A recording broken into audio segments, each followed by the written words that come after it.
Good morning বন্ধুরা, তোমরা সবাই কেমন আছো? আমি খুব ভালো আছি। সকালে চাটা দিয়ে না শুরু করলেই মনটা ঠিক ভালো লাগে না। তো চা খেয়ে এই যে চলে আসলাম রান্নাঘরে। তোমাদের দাদাভাই এই যে পাঙাশ মাছটা নিয়ে এসেছে।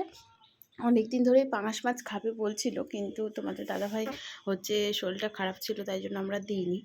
তো এখন একটু সুস্থ হয়েছে, তাই জন্য দেখো আমাদের গরম গরম ভাত হয়ে গেছে। আর ভাতটা মা উনুনেই করে, কারণ যেহেতু আমাদের কাঠ আছে, বাড়িতে গাছ আছে অনেকগুলো, ওই জন্য মা কাঠেই হচ্ছে ভাতটা করে আর গ্যাসে তরকারিগুলো করা হয়। তো এখানে দেখো মা কী কী রান্না করেছে আজকে। আমি সব সবজিগুলো বানিয়ে দিয়েছি, মা ঝটাপট রান্না করে নিয়েছে।